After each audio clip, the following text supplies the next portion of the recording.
Okay, good morning, everyone. So, really happy to be here today to present progress and some results from a project we've been carrying out with funding from the EPA entitled A Critical Analysis of Ireland's Circular Material Use Rate. We've been collaborating closely with, again, Clean Technology Centre on this, and Circle Economy, who are based in the Netherlands.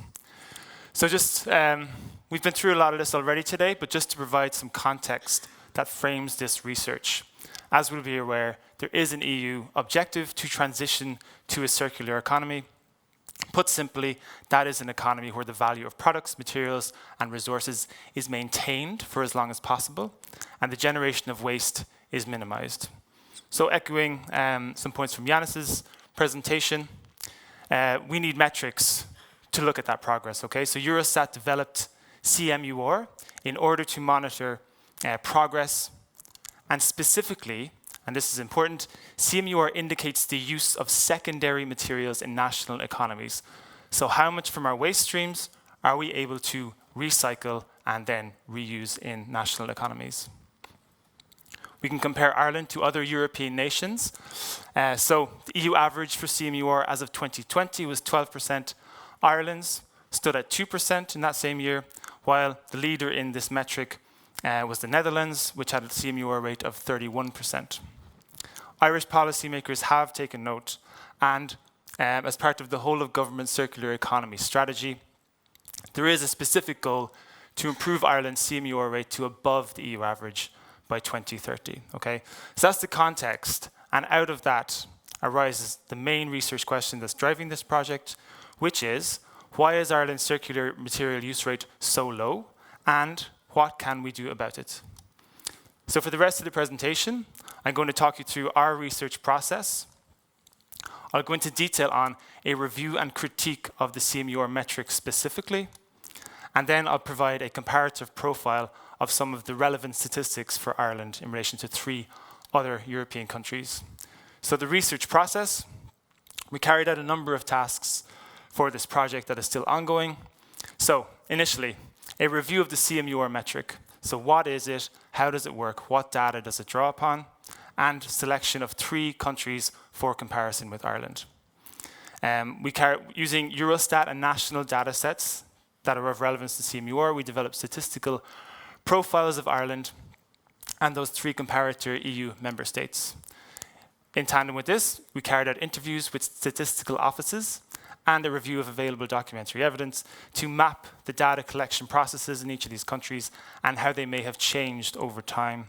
And finally, we're now beginning a process of consulting with stakeholders based on the results of our analysis in order to develop and refine proposals for improving Ireland's CMUR.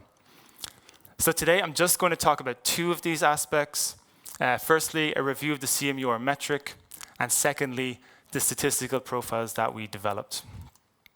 So, review and critique of circular material use rate as a metric. So what is it? How does it work? It is basically a ratio between the material that is recycled through official waste management systems in a country and the total material that is consumed in that same country. This is corrected for trade balance, so imports and exports in both cases. And it's important to highlight that contrary to, this goes way beyond household consumption. Here we are trying to get a whole of economy picture, okay? So the main data categories that we're talking about include biomass, non-metallic minerals, metal ores, and fossil fuels, okay? And within those are categories that seek to describe the entirety of national economies. The specific data sets that these draw upon, well, each EU state is required by law to report certain data to the European Commission every year, or second year in some cases. So this includes material consumption stats, national waste statistics, and international trade and goods statistics. Each of these is of relevance to CMUR. In Ireland's case, they are compiled by the CSO and the EPA and submitted to Eurostat, who carry out the CMUR calculation. So that's the tool, the metric, in a nutshell. And of course, there are limitations. And speaking again to Yannis's presentation, it's important to use this with a suite of indicators, is the main point here. So the limitations, we'll all be familiar with the waste hierarchy, which prioritizes prevention and reuse above recycling, with recovery and disposal below. CMUR does not directly measure prevention or reuse, so it specifically focuses on recycling. So we need other metrics to account for those types of activities and those materials that are recirculated in that way. Additionally, it is a weight-based metric, okay? It's measured in tons. So the emphasis here is on heavy and bulky materials. It does not account for other environmental impacts, for example, carbon footprint, for example, biodiversity loss, and so on. So the conclusion here is basically we need to use CMUR in conjunction with other metrics and indicators in order to make appropriate policy recommendations that are holistic in their considerations. So that's the review and critique of CMUR.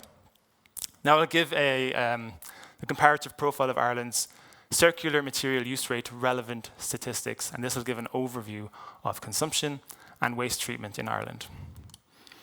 So, our comparison countries, we chose 3. Those are Netherlands, which is the EU leader in CMUR, Austria, which we have characterized as a mid-level improver, and Croatia, which began from a similarly low base to Ireland in 2010, but has since then tripled its CMUR.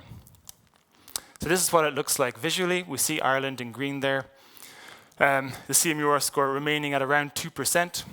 Croatia in yellow, low, but still improving gradually. Austria, slightly higher, improving gradually and leveling off. And Netherlands, improving gradually and remaining at that high performance level. Now I'm going to present, to conclude, 3 statistical observations that we have made based on the data that's available to us, okay? So, statistical observation 1, Ireland consumes more per capita than comparator countries. So these are the profiles that we've developed. I will go into detail on Ireland, which will help to interpret the rest of the graphs. So there's 3 points I want to make here. Firstly, Ireland's consumption per capita is relatively high, okay? It's amongst the highest in Europe, between 19 and 24 tons per capita per person over a 10-year period. Secondly, the largest consumption category is non-metallic minerals. This is construction materials, okay? The majority of this is quarried materials for construction. And in the bottom, we have biomass. The majority of this is primarily grazed biomass and fodder crops used for livestock production or dairy production. If we look at the other countries, just some quick comments.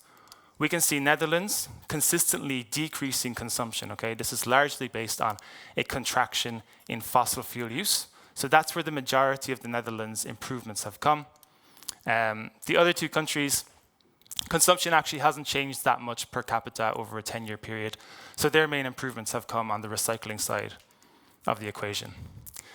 And turning to that, the second statistical observation, Ireland recycles less per capita than these comparator countries. So to show that visually, we have Ireland's rate here, about 0.2 tons per capita over a 10-year period.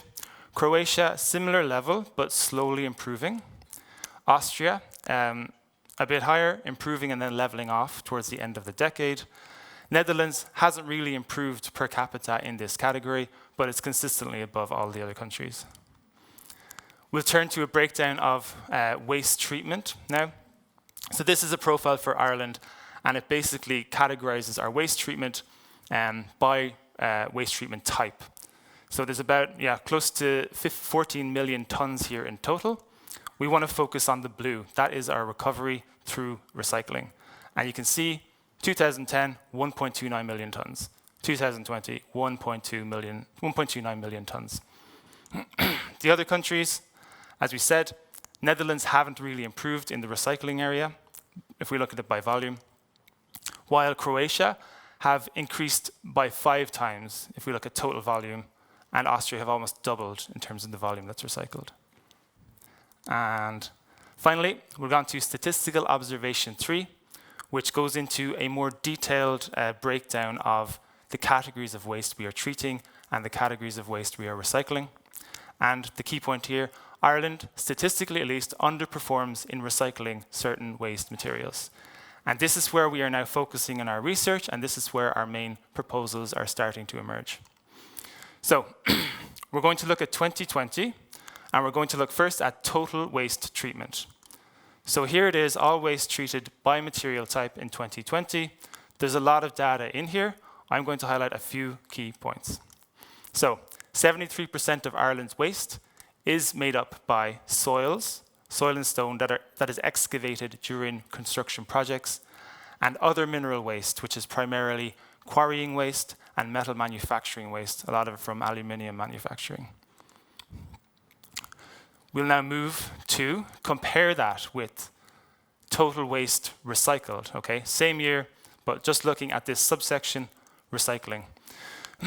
So again, a few key points. Firstly, soil has completely disappeared on the far left there from Ireland's profile, okay? We recycle less than 1% of the total soil waste that we generate. Other countries, they don't recycle even the majority of the soil waste that they're generating, but they do recycle several million tons in each case. Other mineral waste, 0% of this is recycled in Ireland, but it's also quite low in other countries, so perhaps there aren't that many opportunities to recycle this kind of waste. Further point, mineral waste, we recycle about 20% of this in Ireland, from construction and demolition, sorry, while Netherlands and Austria have about 80% at least recycling in this category.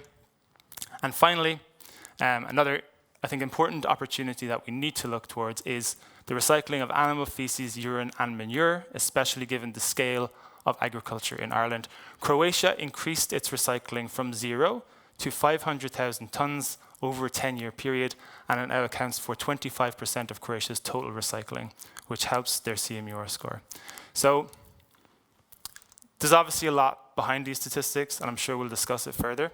What we're now doing is trying to tease out some of the complexity of implementing solutions that might address any of these categories. So we're running targeted stakeholder workshops with the specific tasks of looking to explore the options of expanding the biomethane sector, which would deal with slurry in particular from the agricultural industry, introduce stronger reuse and recycling requirements for construction and demolition projects based on an Austrian case study. And finally, we want to explore, in a broader sense, potential for recycling, quarrying, and metal manufacturing waste. So that's where we're at, and thanks for your attention.